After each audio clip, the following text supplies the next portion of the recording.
Bueno, se me ha pedido que dé un pantallazo sobre el tema de responsabilidad parental en el Código Civil y Comercial que nos regirá a partir del 1 de agosto. Responsabilidad parental. Yo hago una crítica a esta terminología. Por supuesto, la antigua patria potestad, que es como todos nos manejamos hasta hoy para aludir a la autoridad de los padres o de los progenitores sobre sus hijos, ha sufrido una larga evolución. Patria potestad es un término que viene del latín, del derecho romano, y que aludía a la autoridad del padre, porque era el padre el que ejercía la autoridad en la familia sobre sus hijos menores y también mayores, así como ejercía autoridad respecto de su mujer, que pasaba a depender de esa autoridad a través de otra institución, por supuesto ya desaparecida, que se llamaba la Manus. Muy bien. La patria potestad se siguió denominando así a través de los siglos, no obstante que ya en el año 85, cuando se dicta la ley de ejercicio conjunto de la patria potestad, justamente, se la define como los deberes y derechos que tienen los padres y que ejercen ambos padres sobre la persona y los bienes de sus hijos menores.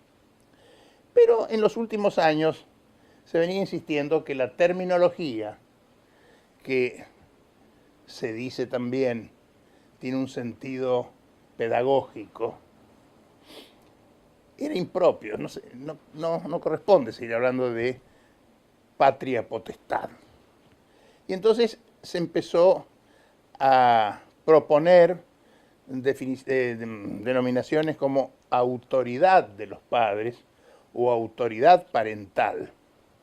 Esto siguiendo la terminología francesa, moderna francesa. Pero tampoco gustó autoridad, porque autoridad pareciera remitir a una suerte de autoritarismo o una invitación al autoritarismo de los padres. Y entonces se prefirió aludir, y así pasó al código, responsabilidad parental. Sin embargo, yo quiero llamar la atención, y esta es una crítica que hago en general a toda la legislación relativa a la autoridad de los padres en el Código Civil y Comercial, que el concepto de autoridad es fundamental en el ejercicio de las relaciones padres e hijos menores. Porque es la autoridad precisamente y los límites que la autoridad, todos, es decir, yo ya soy abuelo, pero todos los que somos padres sabemos, necesitamos marcarle a los hijos, a los chicos, a los menores, un cierto límite. Es la escuela de la vida, la familia, bien entendida. Ojo, no estoy hablando de patologías.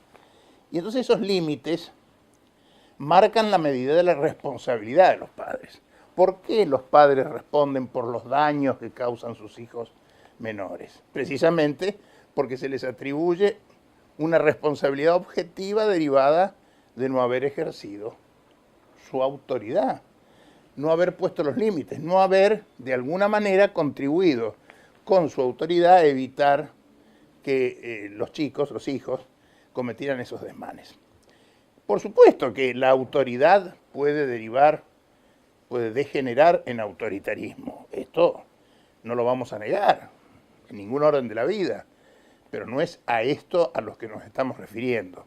Si los padres abusan de su autoridad, castigan a los chicos, les provocan violencia física o moral, pues allí deberá actuar la justicia para evitar que esos malos tratamientos, malos tratos, se sucedan y eventualmente sancionar a los padres con, llamemos así, la suspensión o la pérdida de la autoridad parental. Acá en el código se dice pérdida de la responsabilidad. Sin embargo, fíjense ustedes que la pérdida de la responsabilidad no los exime de pagar alimentos. ¿En base a qué?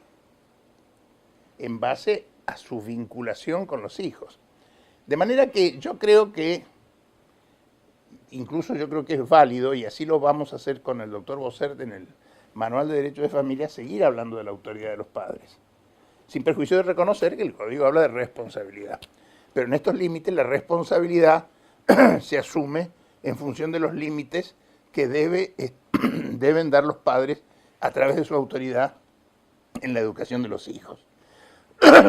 El otro tema que me interesa remarcar, ojo, hay muchos, es que en el actual Código de Vélez-Sarsfield se habla del poder de corrección de los padres, quedando excluidos los malos tratos, desde luego, pero el poder de corrección a través del consejo, el diálogo, las formas, digamos, de impedir situaciones que pueden perjudicar a los chicos, a los hijos, a los menores, no se alude en ningún caso.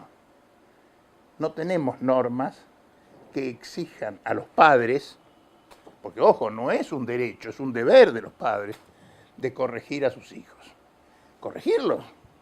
Todos hemos sido hijos y nuestros padres o nos han sentado a una mesa y decir, mira, escúchame, esto que estás haciendo no camina, por esto o por lo otro. No podés salir al cine si no mejorás en la escuela. No podés salir a bailar si no atendés las obligaciones escolares, por ejemplo. Esto no es malos tratamientos, pero es un poder de corrección que debe poder ejercerse. No se habla de esto en el Código. No hay. Hay responsabilidad sin poder de corrección. Y esto me parece, y se lo decía yo a la doctora Fama, que es como que el legislador ha estado permanentemente temiendo que, pobre, se lo castigue al muchachito, se lo maltrate. Y no es así, no es así. Es una crítica que hago que creo que merece el Código. Y por otra parte, también les digo a todos los que me escuchan, que la vida en la realidad va a seguir discurriendo como ha discurrido hasta hoy. Los padres van a seguir ejerciendo el poder de corrección, porque si no lo ejercen,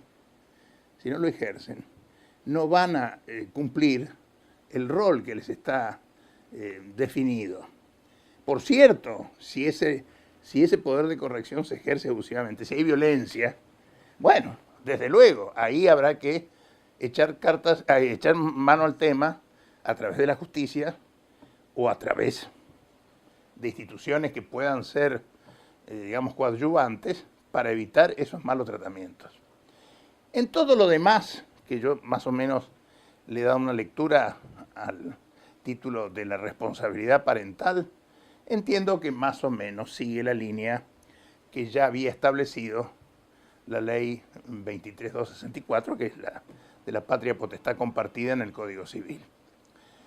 Una novedad interesante para los abogados y para los estudiantes de la materia es que se suprime el usufructo paterno, institución que era muy discutida ya en la época de la reforma del año 1985. ¿Qué es esto del usufructo paterno? Esto se da en los casos en que los hijos tienen bienes propios, pueden haberlos heredado. Supongamos un hijo que recibe una donación de un abuelo o que hereda a una persona que lo instituye como heredero y que recibe 2 o 3 propiedades importantes. Propiedades que son administradas ¿por quién? Por supuesto por sus padres. Esto es lo que establece la ley. Mientras el menor no tiene capacidad suficiente, estos bienes los administran los padres. El código vigente establece que de los frutos de la renta, vamos a suponer que sean alquileres, que obtengan los padres, tienen que cumplir una serie de cargas, alimentación, vestido, en fin, educación, y el resto, si hay resto, queda para los padres, que por supuesto lo destinarán a las necesidades generales de la familia. El nuevo código excluye el usufructo paterno, lo que se llamaba la patria potestad lucrativa, porque claro, se lucraba a través de alguna manera, a través del aprovechamiento de los frutos de los bienes de los hijos menores. Esta patria potestad lucrativa se deroga, se deja sin efecto, y bueno, y la obligación de los padres es Si hay un sobrante de la renta, una vez atendidas las cargas del usufructo, deben invertirse al nombre del menor sin confundirse con sus propios fondos. O sea, tiene que haber una cuenta especial. Y por supuesto, el hijo, cuando llega a la mayoría de edad, puede pedirle una rendición de cuentas. Estas son las novedades más importantes porque en lo demás yo diría que más o menos se sigue la tradición que hemos venido teniendo, que hemos mantenido con la ley del año 85 y que en general pone más el acento sobre los deberes de los padres que los derechos de los padres, lo cual está bien, porque indudablemente el ejercicio de la autoridad de los padres está destinada a, digamos, al cumplimiento de un deber. Los padres están obligados a educar a sus hijos, no es un derecho. Y otra cosa, se invisibiliza a papá y mamá. ¿Saben por qué? Porque como hay matrimonio de personas del mismo sexo, no se podría decir que dos mujeres, dos mamás o dos papás son papás o mamás, ambos. Entonces se les llama progenitores. Uno es progenitor del otro, aunque no lo haya procreado por una suerte de voluntad procreacional, es decir, porque quieren ser padres de ese chico. Entonces, a raíz de esto es que ya no se habla del padre y la madre, se habla de los progenitores, para abarcar los casos, todos los casos, los de matrimonio heterosexual y los de matrimonio homosexual.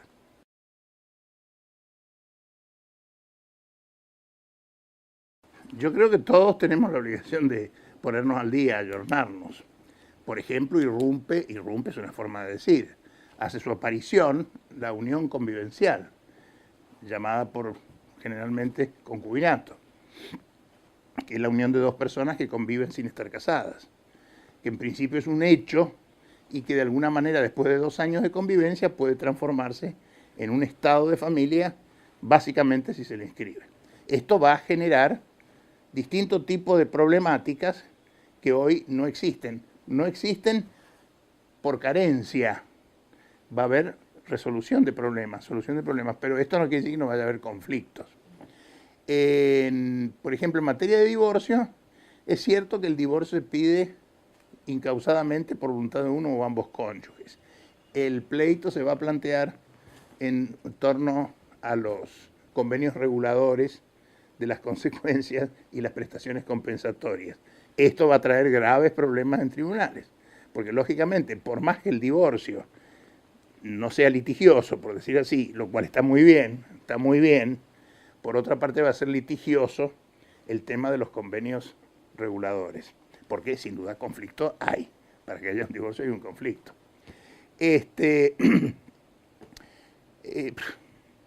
La incidencia de los matrimonios de igual sexo creo que ya hoy no asusta a nadie. En definitiva, tampoco ha habido una luz, un aluvión, y hoy por hoy, tanto ustedes, los jóvenes, como los homosexuales, más bien prefieren vivir en pareja que casarse. Esta es la verdad. Pareciera que el matrimonio entraña, a priori, ¿no?, un compromiso que muchos prefieren no asumir, por lo menos de entrada. Así que, y bueno, y en materia de adopción, yo creo que más o menos estamos en la línea de la adopción vigente, de la adopción con una guarda preadoptiva, que me parece muy bien, en donde lo que sí me merece críticas, y seguramente no todos van a estar de acuerdo, es todo el aspecto administrativo previo. El Consejo del Menor y la Familia, las carpetas, la selección de matrimonios no me merece demasiado plácemes, llamemos así, por las dificultades y lo que tardan en disponer que un chico vaya a ser adoptado a los tribunales. Pero bueno, estas son las limitaciones. Esto es más o menos así y va a seguir siendo así.